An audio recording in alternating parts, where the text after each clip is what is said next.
Welcome back to the Religious Treehouse. I'm Jodie. And I'm Matthew.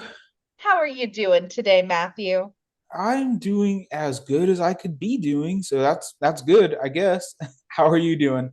I am doing phenomenal, and that's not just because of our topic today. Ooh, We are discussing The Prince of Egypt, one of my favorite movies from 1998. yeah, it's a classic, if you will, a classic in animation. It really is. There was a rumor circling on the internet that people who did not do well in the Prince of Egypt animation were sent to Shrek as a punishment. Oh, Isn't that funny? Whether or not that's true, I still think it's a little funny. yeah, because that they feel like such different animation styles. They really are, but they're both hits in their own right. They both Sure. appealed to their specific audiences and resonated with them in very strong ways. Yeah, yeah. So before we get into your thoughts on the movie and everything, can you give us a brief little summary of the movie and what was shown of the Exodus story? Of course. This I'm so excited to get to be able to do the summary this time. Usually this is your job. But no, the it opens up with a nice little disclaimer saying that this is an adaptation of the Exodus story. Creative licenses have been taken, to save themselves from angry people that think that we've changed the Bible in the movie. But then we open up right with enslaved Hebrew workers working hard, being very enslaved. It's kind of a rough opening scene for a kids movie, but we open with that, and then we get introduced to Moses's family, and he's a little baby at this point. He gets put into the water. You can listen to our episode from like 2 or 3 weeks back where we talk about all of this in extreme detail. But he gets put in the water. He gets found by Pharaoh's wife, unlike in the Bible, but he gets found by Pharaoh's wife, and he grows up with Ramses, who is his adopted brother. He doesn't know he's adopted though. He just thinks he's one of the family. So what's the Pharaoh's name? Seti? Is that what they Seti, gave him? yeah. Seti. So he's in the family. He's a prankster. He's a little prankster guy who pranks around with his brother Ramses. Ramses ends up getting promoted to something, and he's like Prince Moses. Regent. Yeah, and then Moses, he's like Moses, hey, you get to be chief architect, and for your reward, here is a lady that you can have. Again, I have problems with that, but we'll talk about that later. Oh, so she goes up to his bedroom. She gets taken there because she's enslaved at this point. But she breaks out, and then Moses, because he's a good guy, is like, "I'll help you escape." So she escapes at this point, and he follows her a little bit. It's unclear why he follows her. That's a little sketchy, but he follows her, and he meets his original brother and sister, Miriam and Aaron. Aaron, played by Jeff Goldblum, the one and only. And they're like, "You're actually my brother." And Moses is like, "No, I'm not." And then Miriam starts singing a song, and he's like, "Oh my goodness, maybe I am related." And then he goes back home, has a nightmare, looks at a giant mural on the wall that's like, "Oh yeah, I was a part of that. There was a lot of death there, and then I survived that because I was one of the Hebrew enslaved workers." And then he has a whole crisis of identity, runs away, ends up meeting uh, Miriam in Midian, and marries her, has a time of their life, sees the burning bush, talks to God in the burning bush. We all know that experience. And he's like, "Oh my goodness, I have to free my people, have to free the Hebrews. We're got to go back to Egypt." He meets back in Egypt, and he's like, "My brother, welcome back. It's so good to see you." And then he's like, "Look at my staff. I can turn it into a snake." And then Ramses is like, "Oh, well, uh, my magicians, Steve Martin and Martin Short, can do better." And they sing along and they do their thing. And Moses kind of leaves and they're fighting with each other. Oh, boo hoo, boo hoo. Moses comes back on the river. Ramses is on a nice little tour boat. And then we start with the plague sequence. We get the bloody Nile, and then we start singing about all the plagues. And then we get the final warning. That's where we ended on our plagues episode when we talked about the plagues. From this point onward is stuff that we haven't covered yet in our podcast, but we'll very likely cover at some point in likely the somewhat near future. Likely. I'm not going to make any promises there. But at this point, we get the warning of the Passover, and then Passover comes along, and then Pharaoh's son dies, and he's real sad about that, obviously. And then he says, "Fine, go ahead, get out of my hair, leave, be gone." And Moses is like, "Sorry for your loss, bye." And then they leave, and then they go on and they do their thing, and they get to the Red Sea, and they look behind them, and they're like, "Oh my goodness, Egypt is chasing us and trying to kill us." But luckily, God brings a pillar of fire down and it blocks them off. And Moses is like, "Solution time. We'll split the Red Sea." And then they go through the Red Sea, figure that all out. But like when they're almost through the Red Sea, God's pillar of fire is like, time for a break. And they all go running into the sea after them. And they just barely make it out in time so that the Red Sea can close and then kill all of the Egyptians, except for Ramses. Ramses just yells on a rock somewhere and he's like, "Moses." He's real sad about it, real sad scene. And then Moses is like, "10 Commandments, cool." And that's our movie.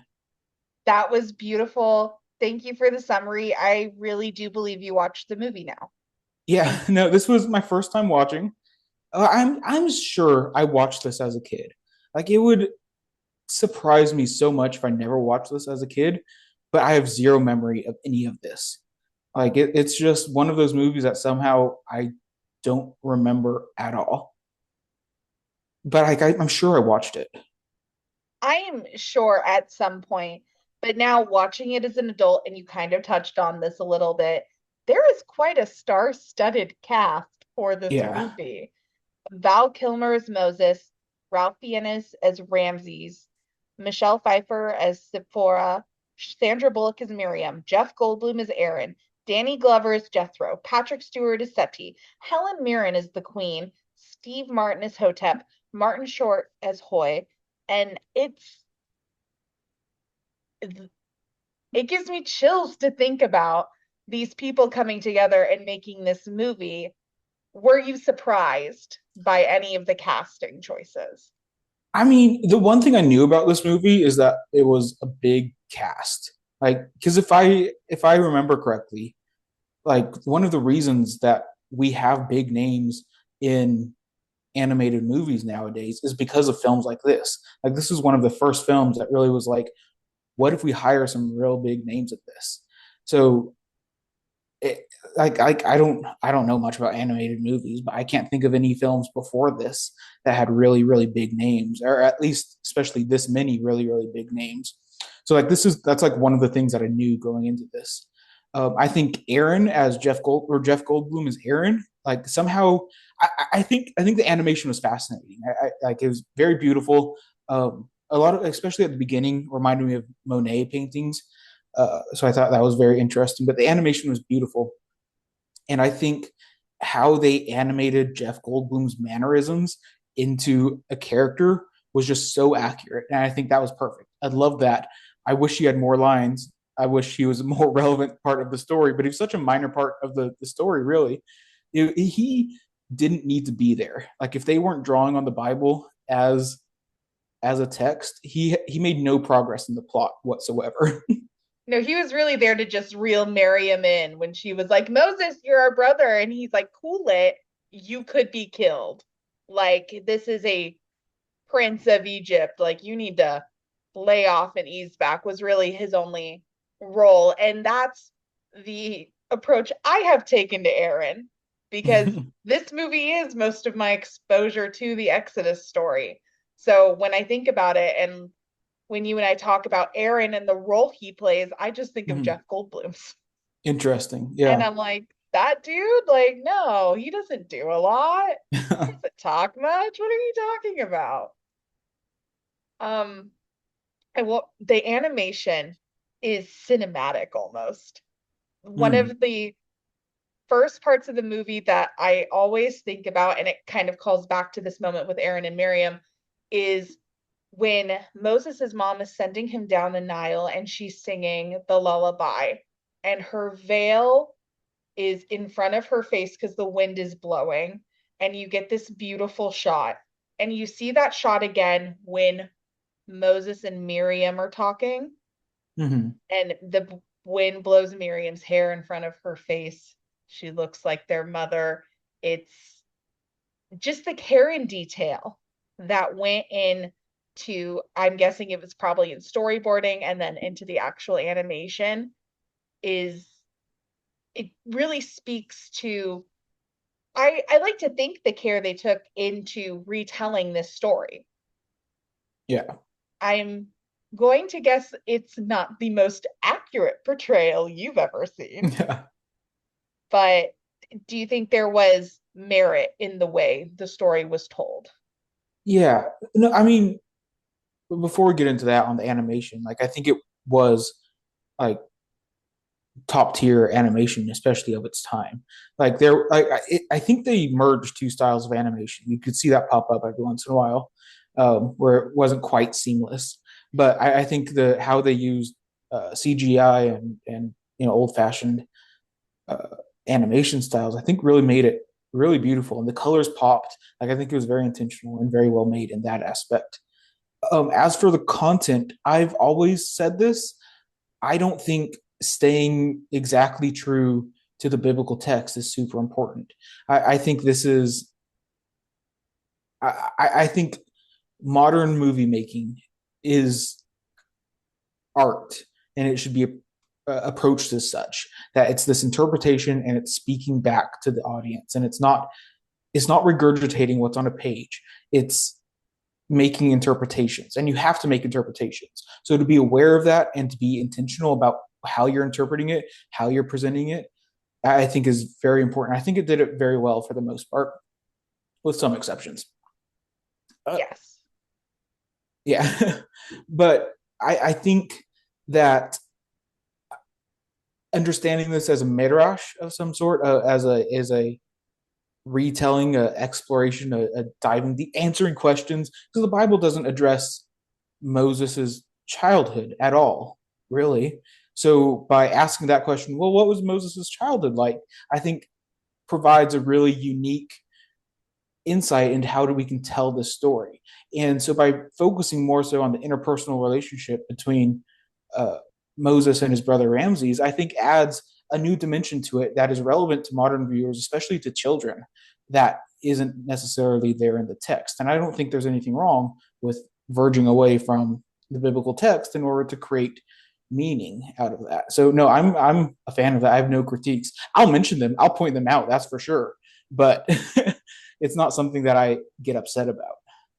You stole the question right out of my mouth. I was going to ask what you thought about the brotherly dynamic between Moses and Ramses and how you thought it may have aided the story or detracted from it. I feel like it puts a lot more into it. It puts a Mm-hmm. lot more emotion and feeling in. And when you get to the part where the Passover happens, and it's these two brothers confronting this act that has happened by an external source that has taken away one brother's son, and it's it's very emotional and it hits deeper. Would you Mm. say you found that to be true? Yeah, I think there's like a part of it is the interpersonal relationship, and part of me thinks there's so much in the Bible, especially in Genesis, uh, of the fight between brothers, Cain and Abel, Jacob and Esau, um, what's his face, oh my goodness, Abraham's kids, uh, um, Isaac, whatever. Like there's so much. I'm drawing a blank right now, which is dumb. These are like big names. Um, Isaac and Ishmael. There we are. There's so much dynamics between brothers in the biblical text already. I think it's an interesting choice to try and say, okay, how can we tell a story about brotherly conflict in a story that has no brotherly conflict in the Bible? So I think that is interesting. Uh, that they chose this story to kind of bring that to light. I don't have a problem with it, but that is worth noting for me. But it does create this interpersonal dynamic that how to, and made for children. The question is, oh, I have a younger brother or I have an older brother, and my younger brother's always getting me in trouble. He's this prankster. I think that's supposed to be very relevant to kids, and I think that's why that part is in the movie. But what I think this does really well is when they grow up and when they present, Pharaoh or Ramses, which is another. We'll talk about that later. But when Ramses' kid has died from Passover, I think a lot of times when this is retold in Christian and Jewish circles, this is kind of told as a triumphant celebration, which like makes sense given the religious context. But to present this as, oh, we're sad not only for the enslaved Hebrews, but also how can we be sad for the enslaved oppressors as well? And I think that is a nice balance that they presented. Like we can also be like there's genocide happening any way that you look at it from whoever's perspective, like genocide on both sides. How can we hold that with both? And I think they did that better than a lot of other tellings do. I don't think they did it perfectly. I think they did that a whole lot better than a lot of other retellings. Yeah, it had so many layers, and it definitely gives you that opportunity and space to look at both sides of this equation and see a lot of loss. Mm-hmm. Um, I do think again, Aaron is pushed to the side because Aaron is Moses's biological brother, and they don't have near as much emotional conflict as Yeah, Moses and his adopted brother. Even Miriam and Moses have more interaction than Moses and Aaron. yeah. Other interpersonal relationships, I need to know your thoughts on the introducing Sephora early on. And I have a reason why I think he followed her out of the palace, but I'll save that. Yeah, I think there's a few problematic things with this movie, and to me, the most problematic thing is that we introduced Zipporah as a sex slave. Like that, I that's weird and odd, and that for a kids movie for one, that's odd. For that being not part of the Bible, odd. Like if you'd think that anything in this movie was pulled directly from the Bible, you'd think, okay, that makes sense. There's a sex slave because that kind of things happened in the Bible apparently. But no, we just kind of inserted Zipporah as a sex slave for some reason who gets away. And I thought that was odd. I thought that was very odd. And then, there, I suppose that was to like establish her as a character before, the second half of the movie to be like, okay, this person exists. We'll remember her for later. That was the only way they could figure out how to do that, I suppose. So that was odd. I don't know if you have thoughts on that. I mean, I that scene every time I get so angry because I'm like, Moses, be a gentleman. Come on. Don't act like this. Like I hate with all the Egyptians laughing at her, but Mm-hmm. I think it added impact to how they viewed the Jewish people or people who weren't Egyptian. And it Right. really drove that point home. And at this point, Moses doesn't know he's Jewish. Moses doesn't know he's a Hebrew. Mm-hmm. And he sees this woman, and there's this moment of like connection, which is if I'm putting subtext onto it, or I Mm-hmm. don't know if that's the correct way to say it, but if I'm putting meaning onto it, he recognizes something in himself that he is seeing in her. And that's why he followed her and he made sure she got out safely because there was just something divine that was singing between their souls, if we were to put it in a very poetic way. Sure. But underneath all of this, the entire time during when I was rewatching the movie, I was like, dude, are you circumcised? Like, that's how you know. Because of our conversations on here, because that's Mm-hmm. the assumption is like that's how he knew in the Bible. And so that was very much not Yeah. correct. Like the way he found out, it was so heartbreaking to me. Yeah. And After, again, the fact that he isn't circumcised isn't explicitly mentioned in the text. Um, I mean, his son isn't circumcised. That's explicitly mentioned in the text, which we talked about on our first Exodus episode. And that scene did not get included in this movie. But yeah, there are some underlying assumptions that have to be made by the interpreter, which is what I was doing there. Fantastic. See, and but that's not happening in this. In this, he had no idea, no clue whatsoever. He was really taken aback and shocked. Right. Um, but yeah, so I don't love the way they introduce her character, but I see how the introduction in that way maybe aids in telling the story. Sure. Yeah. They needed to get her in before the halfway point, and they thought, how can we do this? We'll get Yeah, Steve Martin and Martin Short to bring her in as a sex slave. I'm sorry, you can't bring a girl in the second act and have him be like, "Oh yeah, she's the one. I love her." Like, no, she needs to drop him down a well because he Yeah. allowed her to fall in a pool of water. It Yeah. And just makes sense. they got married so quick. From the span of one song, they went from, kind of hating each other to being married. Like it was quick. It was a quick relationship. I mean, sure, but the song itself encapsulates all the feelings of the world in eternity forever. Yeah. And No, it's just such a larger than life song that, of course, they can get married in it. they did really good in using music and their songs to show the progression of time. Like most of their songs were to be like, okay, how can we tell these events that happened over weeks, months, years, or decades and condense it down into one song?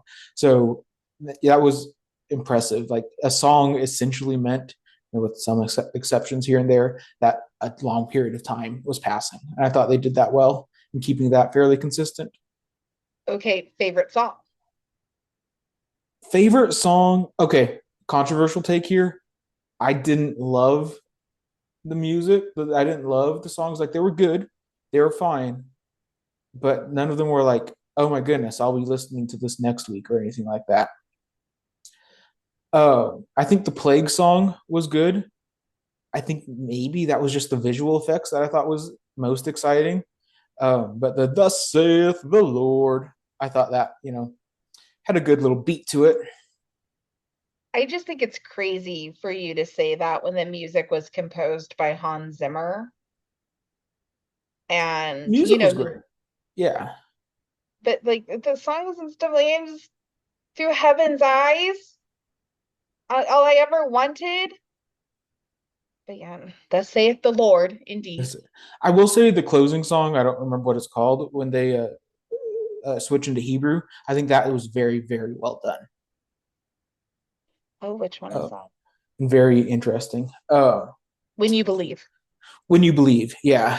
So good. It makes me cry not at the credit. Are we talking about in the credits or at the very end? No, I'm talking about on their way to the Red Yeah. Sea, the Ashira La Adonai.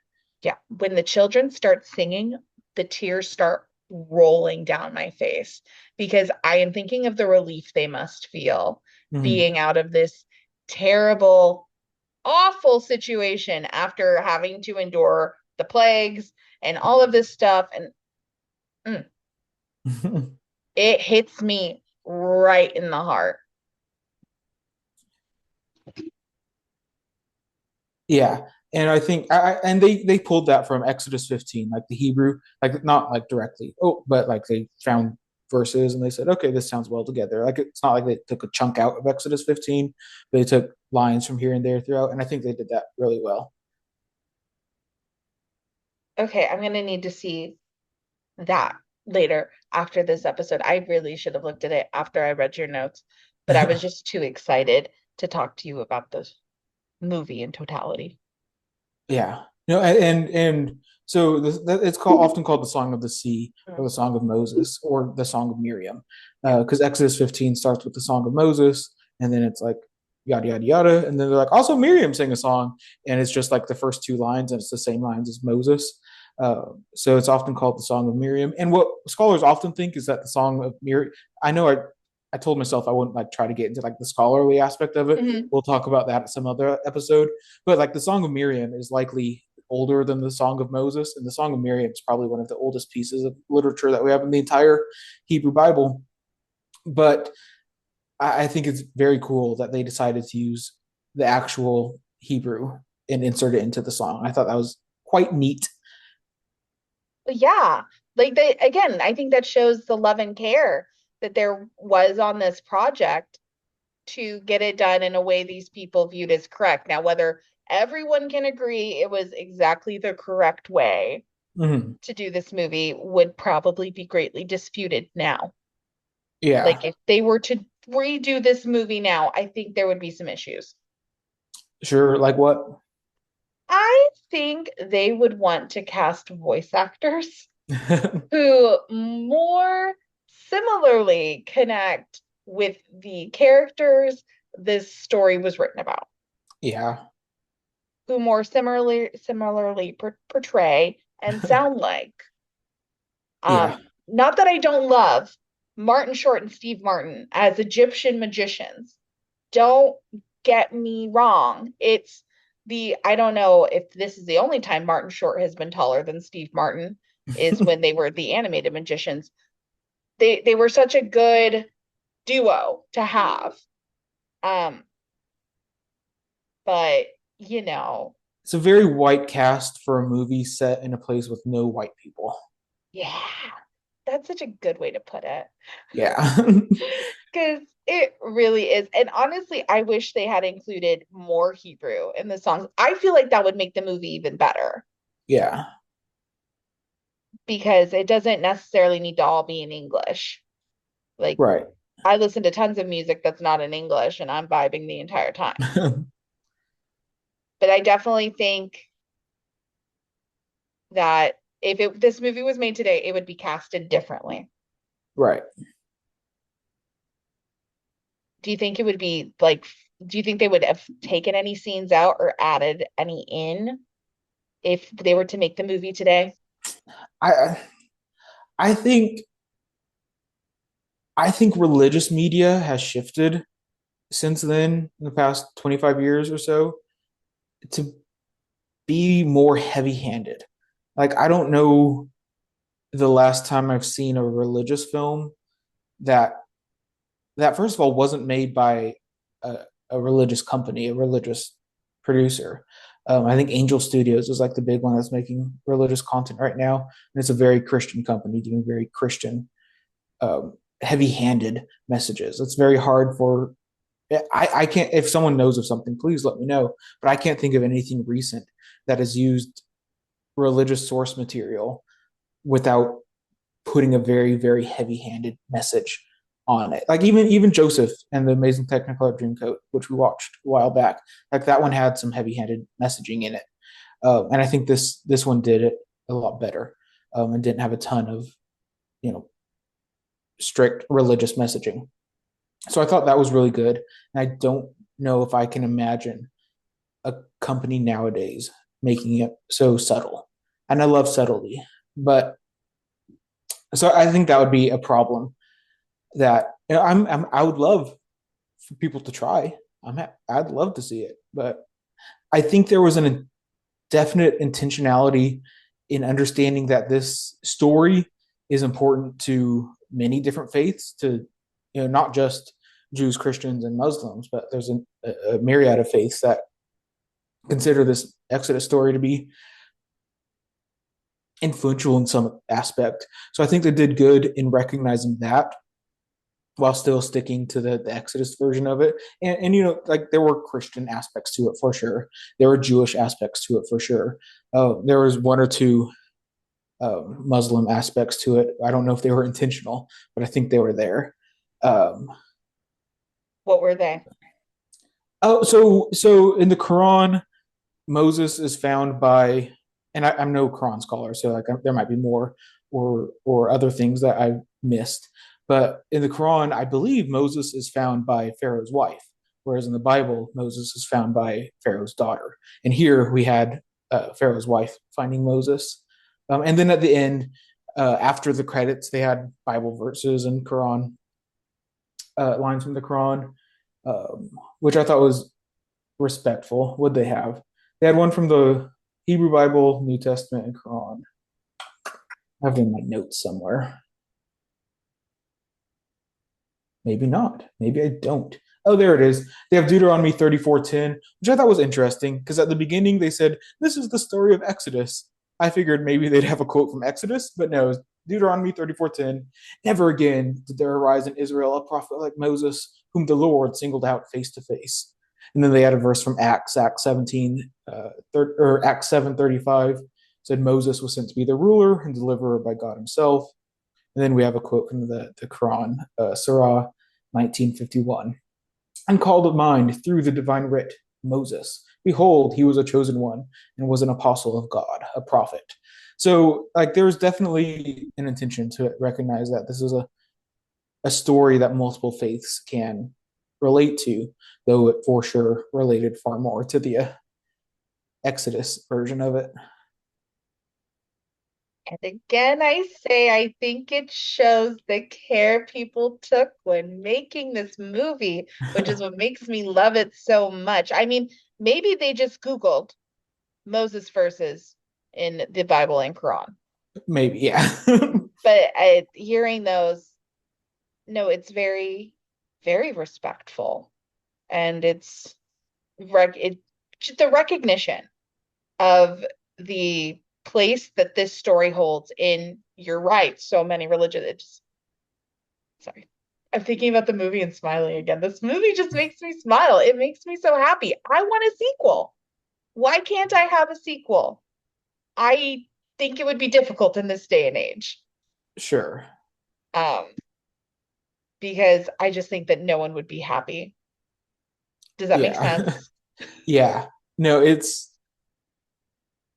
the Bible is so rich for source material that like I would love like speaking as a scholar, like I would love more films, more art about religious texts because it and then do creative things with it. Like it'd be so much fun. It'd be so exciting. Like wow, what an interesting take on Jonah. Wow, Habakkuk. I've never thought of him in this way before. What is your criteria for a good adaptation of a biblical story? Yeah, I.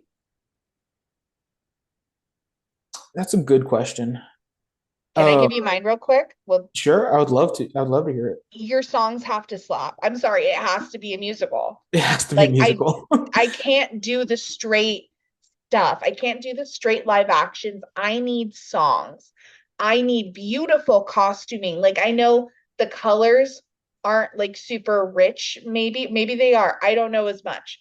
But I need the costuming to be powerful and intentional. Like the reason why Moses and Pharaoh were two different colors, and then you kind of saw those colors in like Miriam and Ada and Aaron. They both had coloring in their clothing, but a lot of the uh, Hebrew people, they were wearing like white or Hmm. grays or muted colors, and I need to see that visually.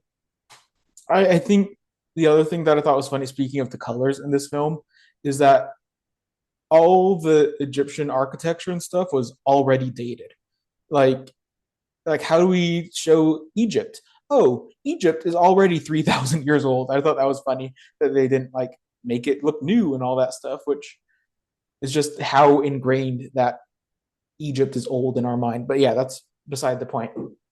This, okay, that reminded me, there is a quote I picked out, and you're right, because they did age it, and they really emphasized the oldness of Mm-hmm. Egypt, especially after Moses and Ramses destroy a temple Sure.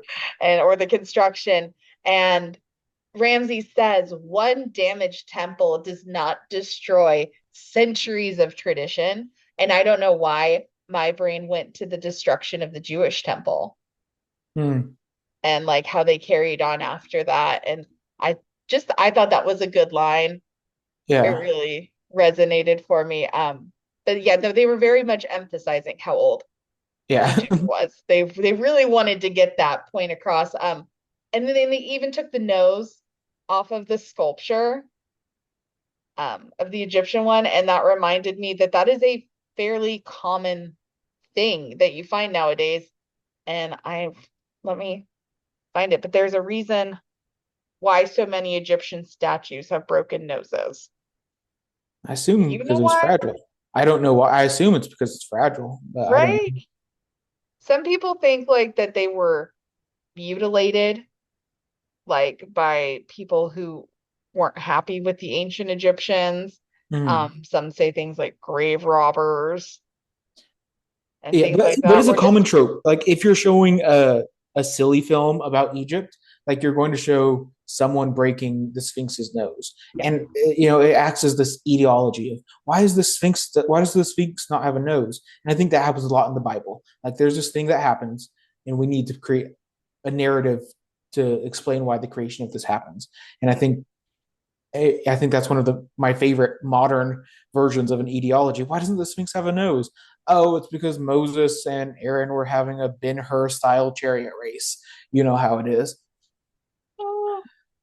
I really loved how they played up the childlikeness of and I'm going back to their relationship, and I don't need to go back in time because we already talked about it, but to go from that childlike wonder of having this horse race to what they became, again, it hits my heart. Okay. Yeah. I need to find But something else to talk about. to answer your question, Yeah. I think good criteria for a biblical adaptation is I don't think it needs to be a musical. Like I think musical are good for biblical adaptation, but it doesn't have to be. But I think there needs to be a sense that it's not taking itself too seriously. I Mhm. think a lot of adaptations think that they're doing the most serious thing by presenting biblical stories. And I think by adding a touch of like, hey, we are interpreting this, we are having fun with it, we're molding it, we're playing with it. I think being knowledgeable and aware that you are doing that, I think is very important. And then to not be heavy handed, like, come on, people. I don't need, like, I watched Spider Man a few weeks ago, the first one with Toby. What's his last name? McGuire. Toby Maguire, and it's a great film, but subtlety was not their strength. Oh, it's one of my favorite superhero movies, but they just like tell you like to the camera. It's like they look at the camera and then all of a sudden, like I like to emphasize that they were looking at the camera. I looked away from the camera. Sorry. um, and so to be subtle with it, I think is really important, and to allow the viewer to have their own ways of interpreting it. And I think because we're able to talk about this movie the way we are, I think they did this one well. Um, you know, the Ten Commandments, which like a lot of this is modeled over. I've I don't think I've ever watched it in its entirety, but the scenes that I have seen from it are very monolithic. Like, oh, this is the Christian perspective to look at it, and that kind of irks me the wrong way. The other thing I don't love is like melding different stories. So like in the Ten Commandments with Cecil B. DeMille's, a lot of it is quoting New Testament verses and using the Old Testament story to teach New Testament things, and I don't love that ever. But that's just my irks. So you want people to think critically again, Think critically. and you want just, hey, maybe let's stick to the source material and No, not no, project.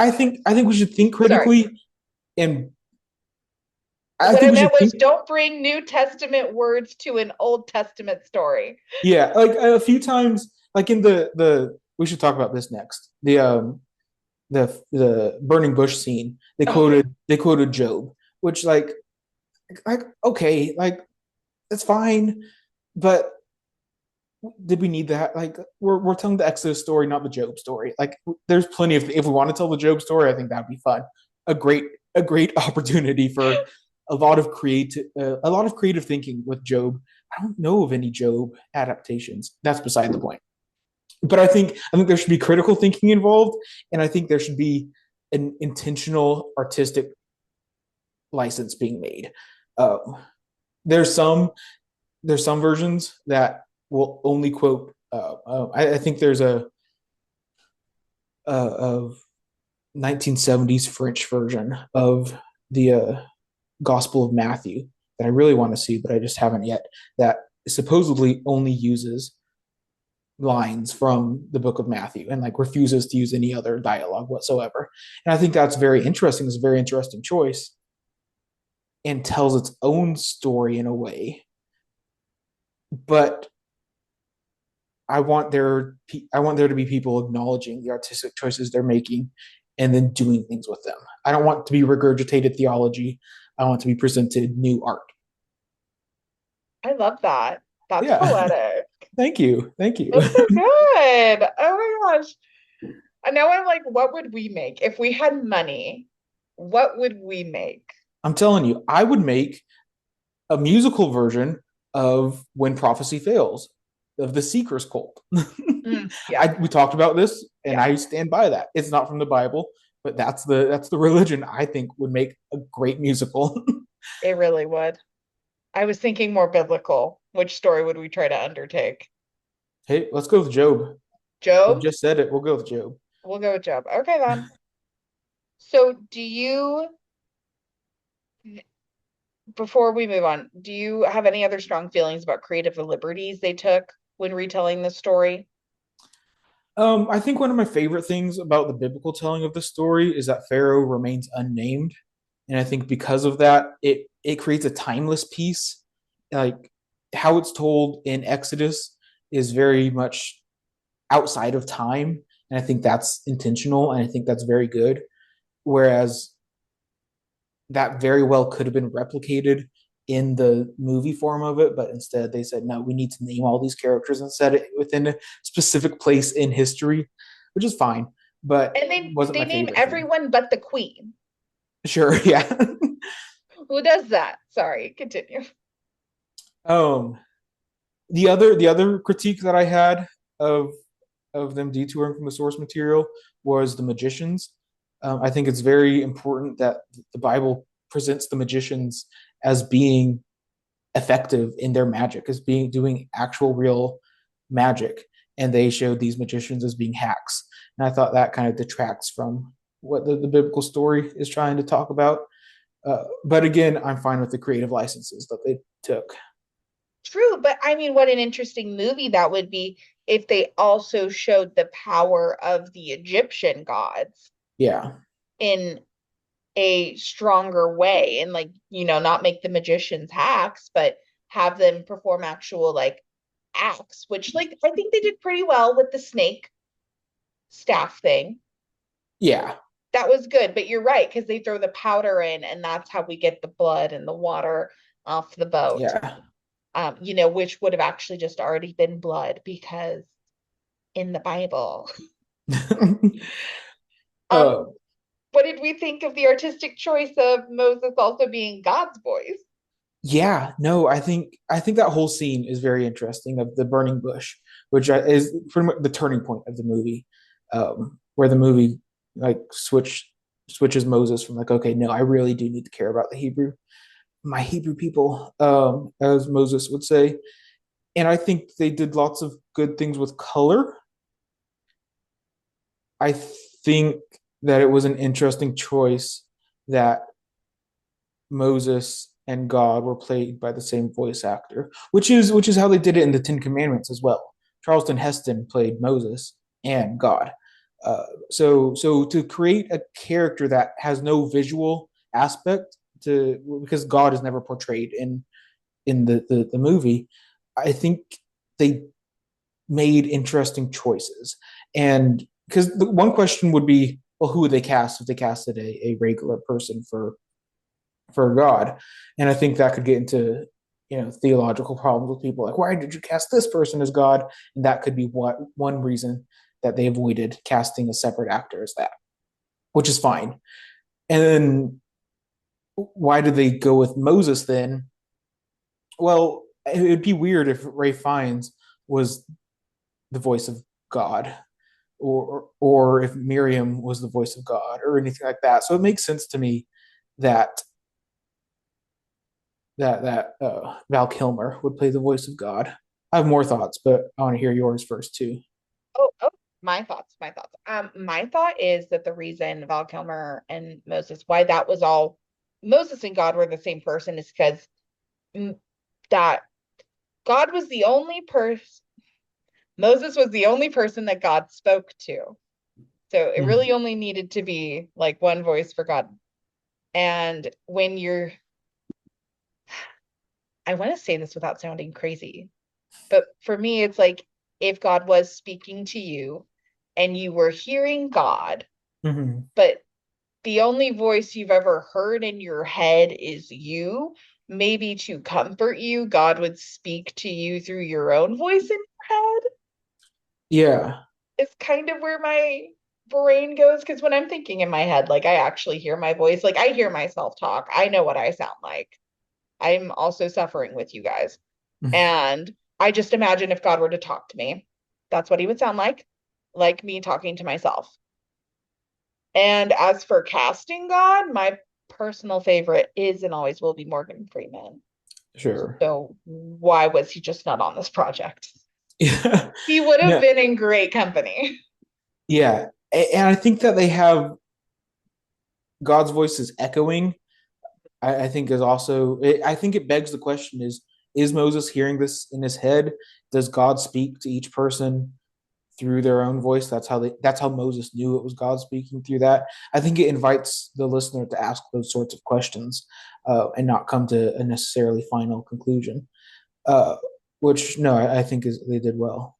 And then all the other characters, I think, whispered the lines of God too. So like all of the characters are kind of like intermixed, but Val Kilmer's for sure is the one that stands out the most. But yeah, I think it's interesting that I would bet I haven't looked into Charlton Heston at all, but I bet a bit of ego was involved in that choice, and that might have been part of the choice on this one as well for Val Kilmer. But I think that's an interesting choice that causes one to think. And I think if something causes you to think, then it's good art. Also, I think you could tell there was a difference between the Moses voice and the God voice, Yeah. which was good. Like the God voice had this authority and this drive. So Val Kilmer did great, like creating a difference. Like you knew it was him both times, Mm-hmm. but you could tell who was really speaking. Yeah. So now that you've seen the movie, do you get the hype? No, like it was a good movie. Like don't get me wrong, I enjoyed it, and I thought for a kids movie they did a good job. But it wasn't like stand out crazy good or anything like that. Like I was in a when I was doing my master's degree, I was in a Hebrew class and we translated the first few chapters of Exodus. And at one point, we were translating, we were going through like line by line, and someone translated a line, and then the entire class, professor included, like broke out in song from this movie. And me and like one other student who hadn't seen the movie either were like, what in the world is going on right now? So they just had like a nice little 20-second song break, like singing one of the lines that we translated. And we're like, okay, I guess that just happened. So this is like a big movie to a lot of people, especially in Christian circles, uh, apparently. So I don't get the hype. It was good, but it wasn't like, life changing good. But I sense that you disagree with me. I totally disagree with you. This is the greatest movie ever made. I could watch this every day for the rest of my life. I was sitting there quoting the movie. I was like, why am I even watching this? I should just be reenacting it. That's how many times I've seen this movie. Sure. That being said, I could do with the plagues going a little longer. Although it Yeah. is a fun, the way they do it in the song they do it in, it makes sense. Like you said, the passage of time through the songs is done so well. But you know me, I love to see the consequences of things. I could have seen more cattle dying.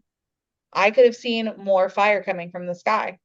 I Yeah. would have been happy with it. I felt a lot of vindication on behalf of Moses and his people. I'm like, yes, let his people go. Thus saith the Lord, Pharaoh. Let him go. Yeah. No, I think it could, and it was an hour and a half. It was like over 90 minutes. So like for a kids movie, that's a substantial movie. Mhm. So they did a lot. I'm fine with the choices that they made. Just not the best movie of all time. I know. You gave it a 4.5. I didn't give it 4.5, Jody. Don't add half a You, star to my sorry, rating. you gave it Come a on, 4. I give it What would four get out of it to a five four and a stars. half? Which to me that means it's a good movie, but it's not like the best thing ever made. Like okay, cool. I really just don't see where they could up their game at all to please you. I really don't. It's I could have gone without the sex slave Zipporah. Uh, I could have gone with a little better casting choices.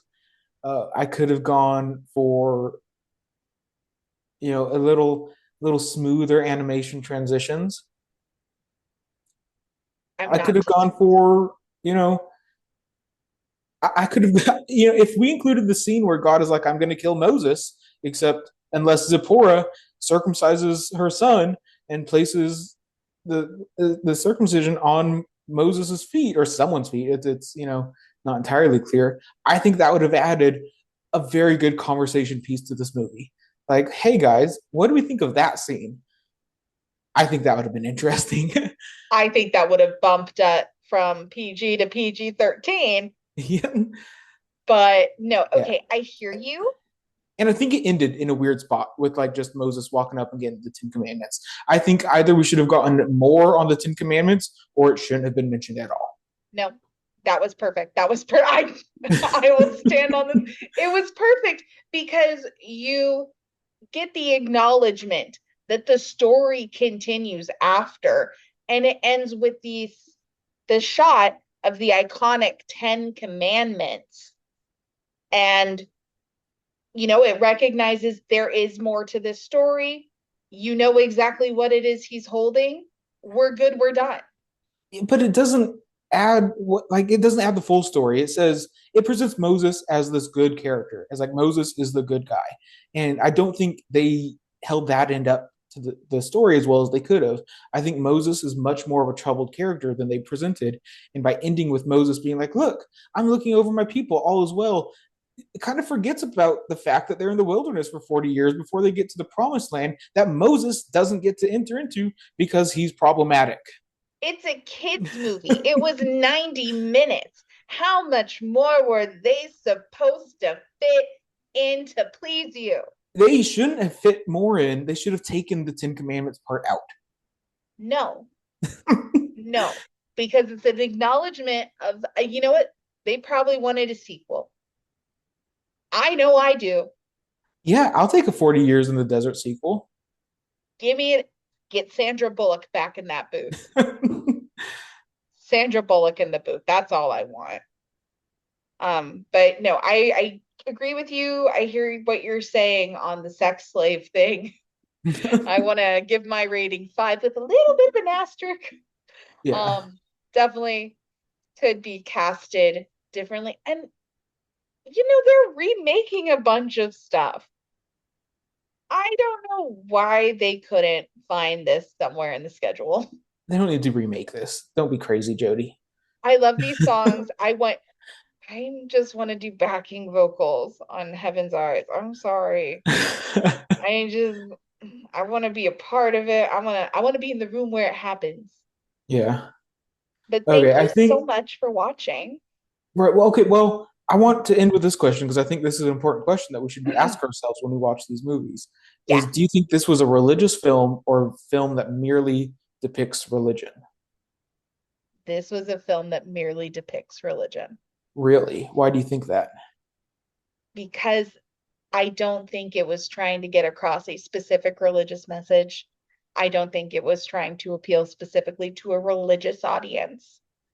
I think it depicted the Exodus story through an artistic lens. It took artistic license, it acknowledged it, it put so much context into the characters' relationships, but it wasn't trying to be religious. It wasn't trying to teach a specific lesson or teach people to go in a specific direction. It Hmm. was taking this epic tale of moving all of these people from enslavement to freedom. And it told it through beautiful, beautiful music and beautiful animation. And yeah, I think that's my answer.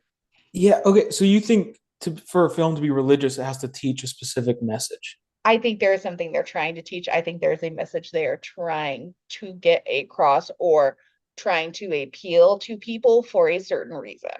Interesting. I think this one is far more religious than Joseph the Amazing Technicolor Dreamcoat was. I think there's a level of devotion, of spiritual devotion that is created through this movie. And I think the bright colors and all that is part of it. And I think that's a large part about why I think this is more so of a religious movie than a movie that depicts religion, because it is used and has been used and can be used, especially for children, in order to experience the divine in this particular way. And by presenting it in that lens, that I think that makes this movie more religious. I don't think a religious film necessarily is pushing messages and that type of thing across, but by presenting a narrative, a history in its own way, I think makes this one more religious than not. I hear you. I validate what you're saying. I'm coming at it from the perspective of watching the movie Facing the Giants. And you know that heavy-handedness. Sure. I didn't feel the religious heavy-handedness maybe as much. But maybe that's because as I've grown watching this movie, so Mm, has the way I viewed it. Because yeah, when I think of the song Through Heaven's Eyes, I used to think of it literally like looking through the eyes of God at myself. And now the way I view it is like, well, how do I look at my life from a greater lens of like how I live and how I interact with people? sure. So for me, I think I'm probably wrong with the way I'm defining it, like Hey. as not a religious movie. I get that. No, But I think figuring out how we define things as religious or not, I think is one of the best things about watching these types of movies. yeah, but it's just, again, as I've grown, this movie, the way the meaning it holds for me has grown with me. And I just feel like this story speaks to something so much larger than just Sure. the Exodus story. Yeah. It's a commentary on how we treat people, on how we treat the power we have over people and Yeah. dynamic. It's it's just a good, solid movie. It's a Yeah. good kids movie. Yeah. And let us know in the comments if you think that this is a religious film or a film about religion. We'd I love to want to hear your know. thoughts. Yeah. Let us know if you watch the movie. I know it's currently on Peacock. If you have that, comment, give us your thoughts, your notes. I'll get into an argument. But this has been the Religious Treehouse. We are on Spotify, Apple Podcast, Amazon Music, YouTube. Our socials are Instagram, TikTok, Bluesky, Twitter, not Snapchat, but we do email when we eventually get an email. I think the day we get our first email, we should print it out and frame it. Sure. Sure. That'd be nice. So rush to be first. But this has been the Religious Treehouse. Thanks for chatting. Bye. Bye, all.